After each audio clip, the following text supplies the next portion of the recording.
All right, let's try a little thought experiment. Just for a second, look around you. I mean, really look. I'm willing to bet that almost everything you see has plastic in it, whether you know it or not. For starters, the very device you're probably watching this on, that lightweight case, the components inside, all of it is made possible by plastic. And what about your keyboard or your mouse? Every single key, the body, the scroll wheel, it's all just perfectly molded polymer. Now look down at what you're wearing. If the tag says polyester, nylon, or spandex, you guessed it, you're wearing plastic. It's so woven into the fabric of our lives, we barely even notice it's there. So, it really makes you wonder, doesn't it? If this stuff is literally everywhere, what if it just wasn't? What if we never invented synthetic polymers? What would our world actually look like today? Well, to put it bluntly, the modern world wouldn't just be different. It would be fundamentally broken. See, the invention of plastic wasn't just another new material. No, it was a complete revolution that changed how we make, ship, and use, well, pretty much everything. And here's the secret sauce.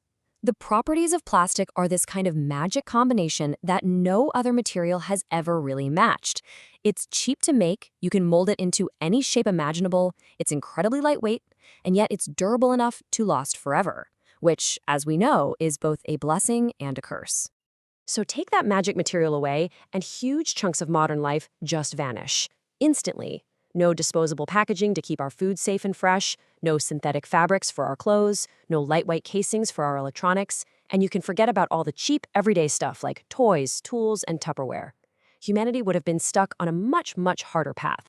So if we didn't have plastic, what would we use instead? Well, we'd have to lean on the materials that ruled the world before the polymer revolution. Our world would be built out of a much heavier and, frankly, more expensive set of ingredients. Think glass for every container, heavy metal for all our hardware, wood for toys and tools, and for anything that needed to be flexible, we'd be stuck with natural rubber or even things like animal leather. And you can see the trade-offs right here, clear as day. The alternatives are heavy, which costs a ton more fuel to ship, they're way more expensive to produce, and they're either super brittle, like glass, or they're incredibly energy-intensive to shape, like metal. There's just no easy replacement. Okay. This is where the thought experiment stops being fun and gets genuinely terrifying. The single biggest leap forward in modern medicine is directly tied to the invention of cheap, sterile, single-use plastic. Just think about it for a second. Without plastic, we lose disposable syringes. We lose sterile IV bags and all the tubing that goes with them. We lose modern, lightweight prosthetics, tons of surgical equipment, and all the sterile packaging that keeps everything safe. This quote really paints a picture. It's from someone talking about their grandmother, who was a nurse back in the day.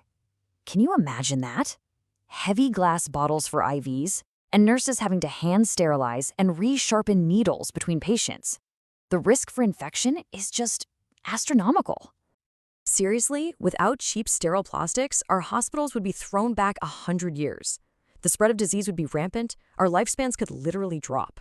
It's a really sobering thought. And it's not even the only crisis we'd be facing. Because the crisis wouldn't just stop at the hospital doors. Our entire digital age, the very phone or computer you're on right now, is built on a foundation of plastic. Why? Well, it turns out plastic is the perfect electrical insulator. You absolutely need it to keep circuits from shorting out, to coat the billions of miles of wires connecting our world, and to make the lightweight cases that keep us from getting shocked by our own gadgets. So yeah, you can forget about smartphones, laptops, or TVs, but it gets even crazier. The very manufacturing of computer chips themselves relies on plastic piping to carry ultra-pure water. Metal pipes would contaminate it. So no plastic, no computer chips. No computer chips, no digital world. It's really that simple. Now, at this point, I know what you're thinking. Okay, this all sounds terrible, but hey, at least the environment would be saved, right? No more plastic pollution? Well, it's not quite that simple. It seems like the one huge, undeniable silver lining, doesn't it?